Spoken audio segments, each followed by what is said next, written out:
కానీ ఇది చాలా సులభమైన ధ్యానం. ఇది శబ్దం హరే కృష్ణ అనే శబ్దము మనం వినడం. ధ్యానం అంటే మనస్సుని ఏకాగ్రతగా ఉంచడం, భగవంతుడి మీద మనసు నిలబెట్టడం. పూర్వం ధ్యానం చేయడానికి ఎక్కడికి వెళ్ళేవాళ్ళు? హిమాలయాలకు వెళ్ళేవాళ్ళు, అడవులకి వెళ్ళేవాళ్ళు. ఇప్పుడు ఎవరు వెళ్ళగలుగుతారు అడవులకి? వెళ్ళగలరా? వెళ్ళలేరు. ఎందుకు వెళ్ళలేరు? ఉన్నది అడవిలో ఉన్నది. ఏ అడవిలో? Concrete jungle. కాంక్రీట్ జంగిల్ అంటే తెలుసా? కాంక్రీట్ అంటే సిమెంటు, గుల్లకరాలు. కాంక్రీట్ జంగిల్ ఉండేది. కాంక్రీట్ జంగిల్లో ఉన్నాం. అడవిలో ఏముంటాయి? పులులు, సింహాలు కదా. ప్రశాంతంగా ఉండగలం అడవిలో? ఉంటారు అడవిలో? ఉండలేదు. అలాగే పట్టణాల్లో, నగరాల్లో కూడా కాంక్రీట్ జంగల్ అయిపోయింది. ఎవరు ప్రశాంతంగా లేరు. మరి ఉండాలంటే ఏం చేయాలి? మంత్రం కావాలి. మంత్రం అంటే మనసుని ఎప్పుడూ అలజడికి గురి కాకుండా ఉంచేదాన్ని మంత్రం అంటాం. దీన్ని మంత్ర ధ్యానం అని పిలుస్తారు. మంత్ర ధ్యానం. ఏం ధ్యానం? మంత్ర మెడిటేషన్.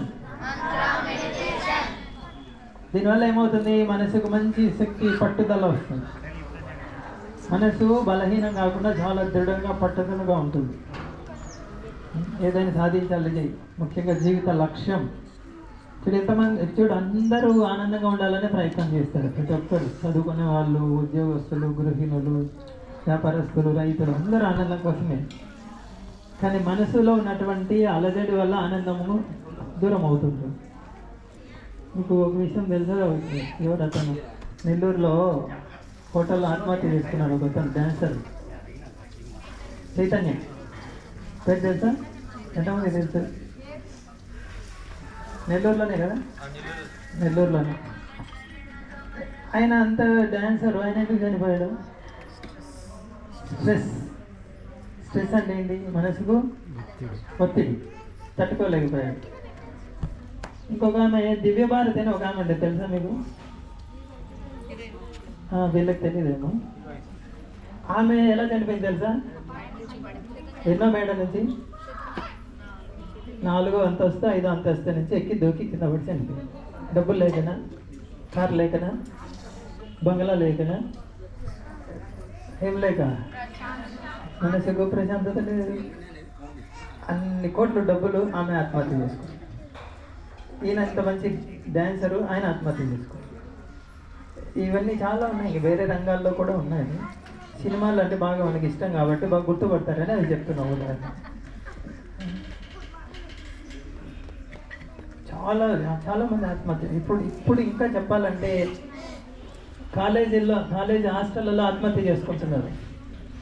ఎంతమంది చదివిన్నారు, విని ఉన్నారు చెప్పండి? ఇది కాలేజీల్లో, స్కూళ్ళలో ఆత్మహత్య చేసుకునేది అంటే ఎందుకు చేసుకుంటున్నారు? ఒత్తిడి. చదువుకునేది దేనికోసం? ఆనందంగా ఉండడం కోసం. అది కరువు అయిపోయి ఏమవుతుంది? ఆనందం లేదక ఆత్మహత్య చేసుకుంటాం. కానీ మనము ఎప్పుడు ఆలోచించాం మన పిల్లల గురించి. వాళ్ళ పిల్లోడికి ఏదో అయింది, మన పిల్లోడికి ఏం కాదు.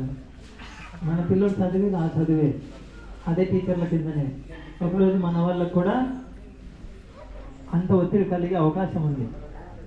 అటువంటి పరిస్థితి మన వాళ్ళకి రాకుండా చేయాలంటే ఏం చేయాలి?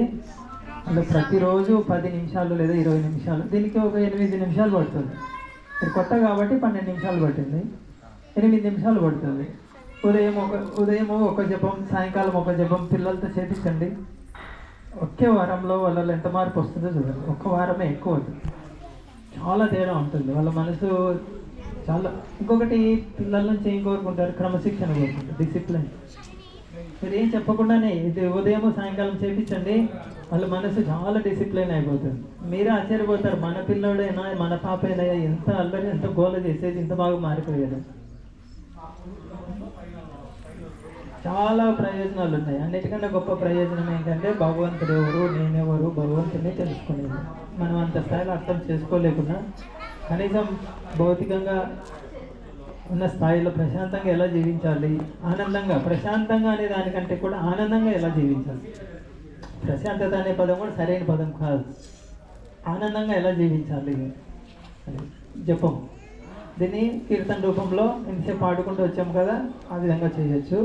వ్యక్తిగతంగా ఎవరికి వాళ్ళు పర్సనల్గా ఈ విధంగా చేసుకోవచ్చు. దీనివల్ల చాలా ప్రయోజనాలు, మీరు ఊహించినంత ప్రయోజనం ఉంటుంది. ఈరోజు ఇక్కడ అహోబిలం నరసింహస్వామి పాదాల దగ్గర కూర్చొని ఉన్నాం. మీరందరూ జపం చేశారు, కొత్త వాళ్ళు కూడా. చాలా నరసింహస్వామి ఆశీర్వాదం నిండుగా ఉంటుంది మీ మీద. మీరు ప్రయత్నం చేయండి దీన్ని కొనసాగించడానికి ఆపకుండా. ఈ రోజు నుంచి నరసింహస్వామి దగ్గరికి వచ్చారు, నరసింహస్వామి ఆశీర్వాదంతో ఈరోజు మొదలు పెట్టారు. దీన్ని ఆపకుండా ఉండడానికి ప్రయత్నం చేయండి. మీ జీవితం 3 పువ్వులు, ఎన్ని కాయలు? 6 కోట్ల కాయలు కదా. 3 పువ్వులు 6 కాయలు అంటే చాలా చక్కగా ఉంది అని చెప్తారు. కానీ ఈ మంత్రము మన జీవితాన్ని నిజంగానే పూలబాట చేస్తుంది. మన జీవితము, మన జీవిత ప్రయాణం పూలబాటలో కొనసాగుతుంది.